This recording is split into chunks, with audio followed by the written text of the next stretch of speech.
Saya ingin mengakikahkan anak saya, tapi saya belum diakikahkan. Mana yang lebih utama? Mengakikahkan anak saya? Karena biaya tak cukup Pak Ustaz. Akikah saya itu tanggung jawab ayah saya. Akikah anak saya itu tanggung jawab saya. Ketika saya punya duit 2,5 juta, saya lunasi tanggung jawab ayah saya atau tanggung jawab saya?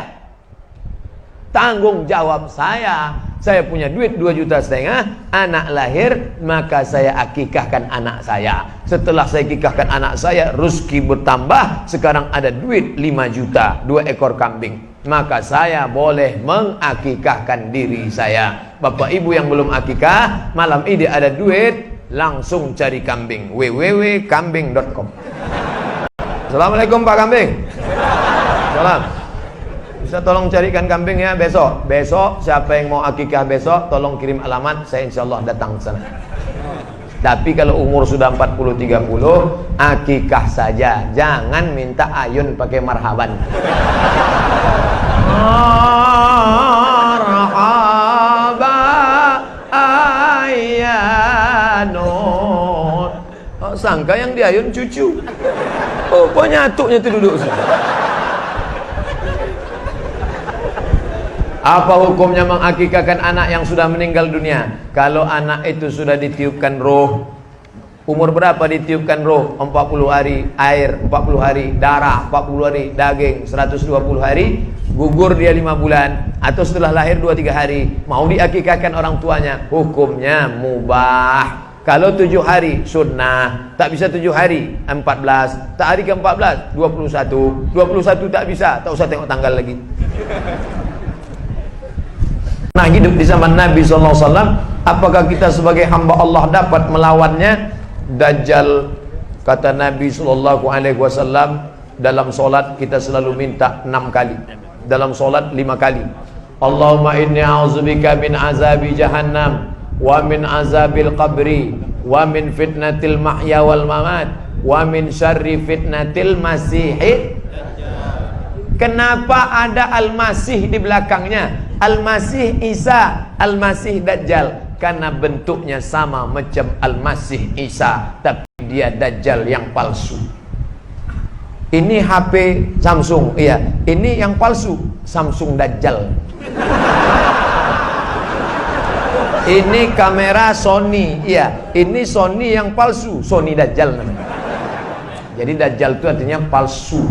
Al-Masih asli, Al-Masih Isa. Allahumma inni a'udzubika min azabi jahannam wa min azabil qabri wa min fitnatil mahya wa min syarri fitnatil masih dajjal.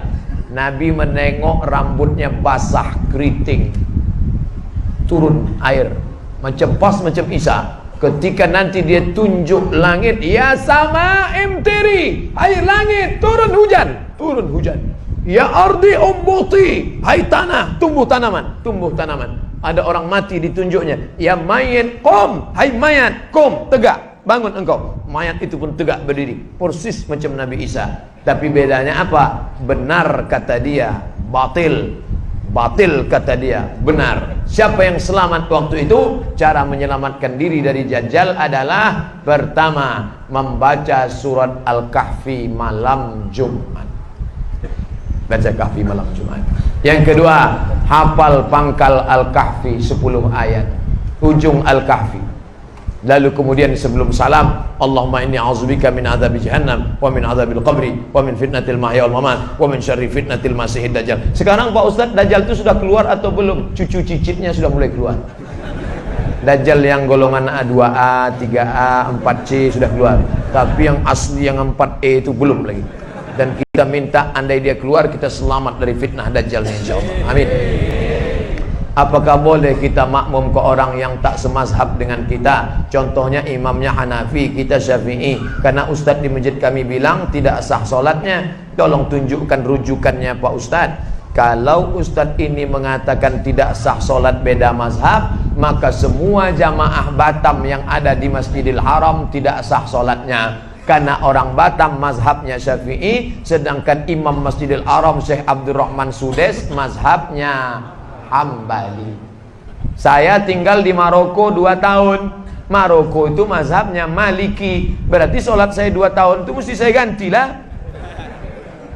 Maka buka buku 37 masalah populer. Dalam masalah mazhab, solat beda mazhab, maka solatnya sah. Imam Syafi'i bermakmum kepada mazhab Hanafi ketika beliau berada di Irak. Kampung Imam Hanafi namanya Kufah. Imam Hanafi meninggal tahun 150 di Kufah. Imam Syafi'i selama di Kufah bermakmum kepada mazhab Hanafi. Saya tak fanatik terhadap mazhab. Idza qanatal imamu faqanata. Kalau saya solat subuh di masjid, mazhab saya Hambali, imamnya mazhab Syafi'i, imamnya berkunut. Bagaimana sikap saya, Syekh? Kata Syekh Ibnu Utsaimin di Saudi Arabia, kalau imammu berkunut, angkat tangan kau ucapkan amin. Allahumma hdina fi man hadait, amin. Wa afina fi man afait, amin. Wa tawallana fi man tawallait, amin. Wa barik lana fi ma a'tait, amin. Wa qina bi rahmatika syarra ma qadait, amin. Sisanya tak diaminkan, karena sisanya itu bukan doa tapi sana. Fa innaka taqdi wa la yuqda alaik. Kayak yang hafal ikut. Fa innaka taqdi wa la yuqda alaik wa innahu la yadhillu man walait wa la yu'izzu man adait. Tabarakta rabbana wa ta'ala. Falakal hamdu ala ma qadait. Nastaghfiruka wa natubu ilaik. Wa sallallahu ala sayyidina Muhammadin nabiyil ummi wa ala alihi washabbihi wa baraka wa sallam. Yang tak hafal gerakkan tangan. Idza qanatal imamu faqanata wa illa fala. Kalau imammu berkunut maka kau ikut berkunut. Kalau imammu tak berkunut, jangan kau buat kunut sendirian di belakang. Selama ini saya makan haram biarpun sikit. Setelah mendengar ceramah Ustadz, saya mau berubah, nggak akan makan haram lagi. Mantap. Mantap. Kalau andai dia kirim ke WA, saya kasih 3 jempol. Apakah masih ada efeknya nanti kepada anak-anak saya, Pak Ustadz? Illa man taba. Siapa yang taubat? Wa amana, beriman. Wa amila amalan salihah, beramal soleh. Taubat, beriman, beramal soleh. Ulaika yubaddilullahu sayyiatihim hasanat. Diganti Allah yang buruk-buruk dulu menjadi yang baik-baik. Mudah-mudahan kita termasuk yang itu, insyaallah. Saudaraku, yang kau sudah azam taubat, diganti Allah yang buruk-buruk dulu menjadi yang baik. Malam ini kau ambil wudu, kau sholat tahajud, kau menangis, bersimpuh, bertasbih. Astaghfirullahaladzim, astagfirullah, astagfirullahaladzim. Kenapa bang menangis bang? Itulah tak kau kasih juga aku nikah lagi. Sangka minta ampun mau berdosa. Itu juga yang mau. Saya Hadi dari Papua Barat. Jauh. Tepatnya di Raja Ampat. Saya mau bertanya, Ustadz, bagaimana cara bertaubat dengan fulus? Oh, tulus. 2 pula dikasihnya F, sangka. Rukun taubat. Pertama, an-nadamu fil qalbi, menyesal dalam hati.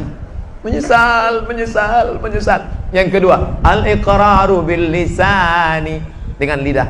Astaghfirullahalazim. Agak panjang. Astaghfirullahalazim alladzi la ilaha illa huwal hayyul qayyum wa atubu ilaih.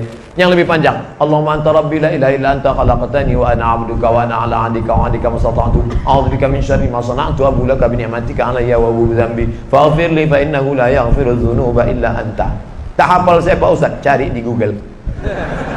Sayyidul Istighfar, enter, print, cetak, tempel. Di mana sering ditengok-tengok. Kebetulan di kantor, tempel kantor. Allahumma anta rabbi la. Ibu-ibu yang masak tempel dekat kuali. Allahumma anta rabbi la ilaha illa anta khalaqtani wa ana 'abduka wa ana 'abduka wa 'abduka. Al-iqraru bil lisan, an-nadam bil qalbi, menyesal dalam hati. Al-iqraru bil lisan dinyatakan dengan lidah.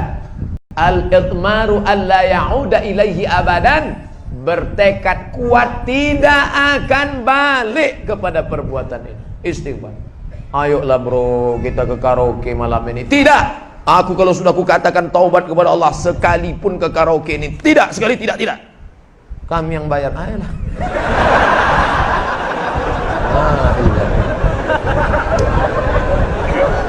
Ketika sudah taubat, banyak sekali godaannya Pak Ustadz. Semua orang mengaji. Tengoklah artis-artis, ketika dulu dia masih begitu begini begono, santai hidupnya. Begitu dia taubat, matilah suaminya, tertangkaplah di penjara. Itu ujian. Innallaha idza ahabba qauman ibtalahum. Kalau Allah cinta kepada seseorang, maka diujinya iman itu.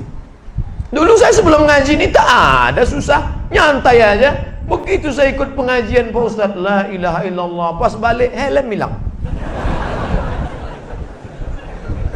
Sabar saudaraku, karena ujian itu hanya akan menghapuskan dosa-dosamu di masa yang lalu. La yusibul mu'min min nasabin wala wasabin wala saqamin wala syaukin yastakuha. Sakit, gundah gulana, kehilangan, sampai duri yang menusuk tapak kakimu. Allah menghapuskan segala dosa-dosamu di masa yang lalu. Mana ada dosa saya? Mana dosa saya? Ketika kau mengaku tak berdosa, saat itu kau sedang berdosa.